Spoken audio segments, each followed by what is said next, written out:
Hey, what's up everybody?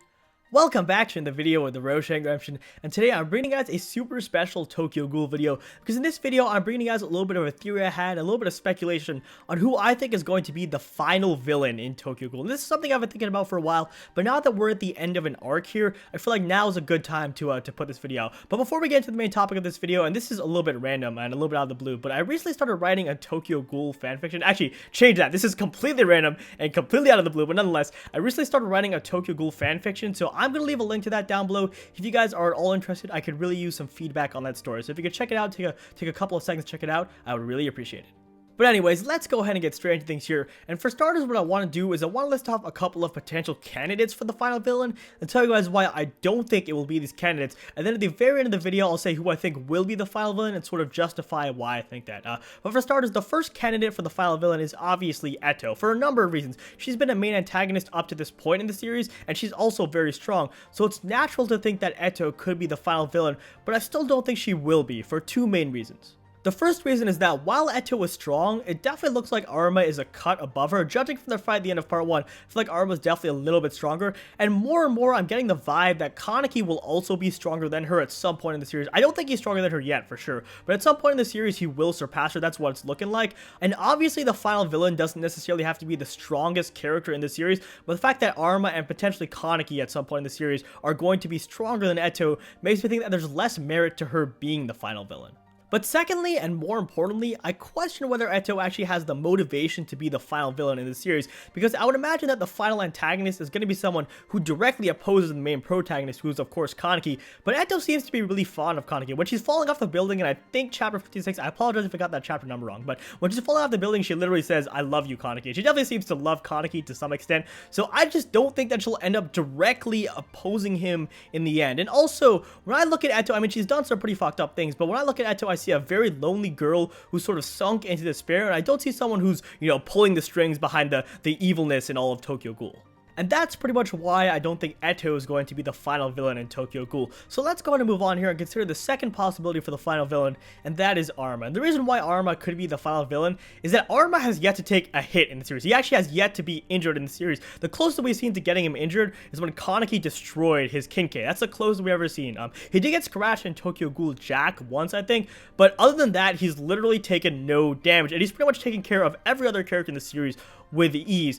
But even still, I don't think Arma has the motivation, like with Eto, I don't think he has the motivation to be the final villain in Tokyo Ghoul. I mean, I'm not sure about you guys, but after reading Tokyo Ghoul Jack, I just don't get the vibe that Arma is that bad of a guy. And I guess the final villain doesn't necessarily have to be an evil person, but in general, final villains in series are evil, so I feel like it sort of takes away from his credibility. And granted, he's done some pretty bad things. He stabbed Kaneki through the eye. He pretty much made Heisei into his Kinkei. He told Heisei at one point, "You are my Kinkei," which is not cool. But overall, Arma just doesn't seem to be that bad of a guy, so I question whether he has the motivation to be the final villain.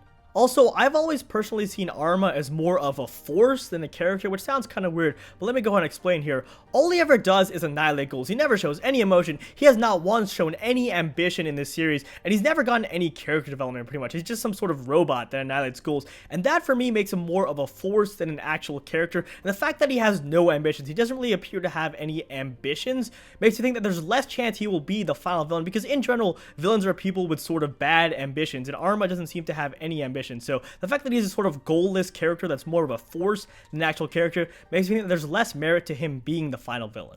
Okay, so the third possibility, and this one seems like a stretch, but I actually think that there's more merit to it than people will give it credit for, is Uta, or whoever's the leader of the clowns. I realize that the clowns have no leader, but whoever's the head honcho of the clowns, or perhaps the clowns in general, could be the final villain. And you guys are probably thinking, there's no way Uta's going to be the final villain, but let me go ahead and justify this a bit here. First of all, there have been a ton of indications in the series so far that Uta is an incredibly powerful ghoul. I personally think he's going to end up being rated SSS, and the reason I say this is that for starters, he has not even once released his Kagane. We have yet to see Uta's Kagane, which means that he pretty much hasn't taken any of the fights so far in the series seriously. And for two, if you guys remember back to the auction arc, when he was fighting against Yuzo, he got stabbed by a bunch of knives. Not only did he regenerate that injury, but way later, a couple of chapters later, he somehow shot them back at Hirako when he was was fighting Hiroko, which was very strange and very bizarre. And he also pulled out a completely flawless armor mask, and he pretty much was toying with Hiroko. And Hiroko got an award for defeating a double S ghoul at some point in the series. I forget what the name of the award is actually called. I think it's called White Wing Award or something like that. But nonetheless,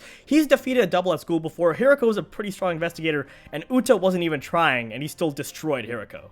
Also, I would argue that Uta has the motivations of a final villain to some degree, and the reason I say this is if you think about the clown's mentality, it's to sort of have fun, to mess with people. To some extent, you could sort of see the clowns being the people behind the scenes, pulling the strings and keeping the wheel that is the very fucked up world of Tokyo Ghoul going. So I think that he sort of does have the motivation to be the final villain. And if you think about it, Uta is sort of indirectly responsible for everything that happened to Kaneki, because Sota was of course the one who dropped the steel beams on Kaneki, and Uta seems to be the person who carries the most authority in the clowns, not necessarily the leader, because it's said that the clowns have no leader, but he seems to carry a lot of authority in the clowns, so he does seem to be sort of directly opposing Kaneki to some extent. One thing that sort of turns me off though is that he's friends with Yomo, and I have a hard time believing that Yomo would associate it with Uta if Uta really were this huge supervillain. And also he has done a couple of kind things on occasion in the past, so I'm not really doing a very good job explaining myself, but nonetheless, despite all the merit to him being the final villain, I don't think it will end up being him.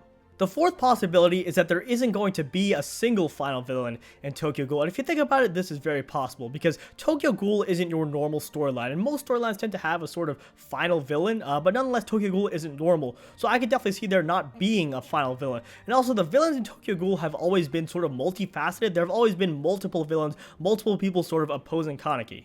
Also, a lot of the plot of Tokyo Ghoul has been centered on more of Kaneki's own internal struggles rather than external struggles, so it could be that the ending is more focused on Kaneki's internal conflict. However, even though Tokyo Ghoul isn't your typical storyline, it's very difficult to write a story in which one villain doesn't at least slightly stand above all the rest, so while I don't have any direct evidence to counteract this, I still don't think it's going to end up being the case. So if it's not any of these possibilities, who do I think is going to be the final villain in Tokyo Ghoul? Well, I think it's going to be the leader of the V organization. I mean, let's go ahead and think about it for a second. Kuzan or Yoshimura was nothing more than a cleaner for V, and granted that position is a little bit more than it sounds. What Kuzan was tasked with doing is eliminating the enemies to the organization, but nonetheless, the fact that he was a cleaner means he probably wasn't an executive in that organization, but he would be an executive in any other organization in Tokyo Ghoul. He's more powerful than the top executives in the CCG. He would be a top executive in Aogiri if for whatever reason he worked for Aogiri. He's more powerful than all the members of the clowns, I would say. So the fact that Kuzan was only a cleaner in V makes me think that V is powerful as hell, and more specifically, their leader is super powerful. But also, V is an incredibly mysterious organization. We've really only had one true appearance from them in the series, and that is when they appeared before the Anteiku raid to speak with Yoshimura, which by the way was an incredibly creepy scene, and when I was reading that, it was just screaming vibes of a final villain to me. Nonetheless, the point I'm trying to make here is, the more mysterious an organization is, the higher chance they have to be the final villain. And the reason why I say something like this is, if you think about it, if an organization is really mysterious, chances are that Ishida is saving them for later in the series, and obviously villains have to get stronger and stronger as you go through a series, because otherwise what would be the point? If Kaneki is fighting weaker and weaker villains, then the series would just be boring. So the fact that V is incredibly mysterious makes me think there's a very high chance that they will be the final villain. My theory is that the balance V is trying to maintain is the strife-torn world of Tokyo Ghoul. They're trying to keep all this conflict going because they're probably benefiting from all this conflict in some way, so of course they want to maintain it. And that, ladies and gentlemen, is why I think the leader of the V organization will be the final villain in Tokyo Ghoul. Well, alright folks, that is pretty much going to do it for this Tokyo Ghoul theory and speculation video. As always, if you enjoyed, be sure to drop me a like down below and subscribe to my channel if you haven't already for more Tokyo Ghoul content in the future. The comment question of the day is, who do you guys think is going to be the final villain in Tokyo Ghoul? You guys already know that I think it's going to be the leader of the V organization, but I would love to hear your thoughts. Otherwise, thanks again for watching, and I will see you in my next video.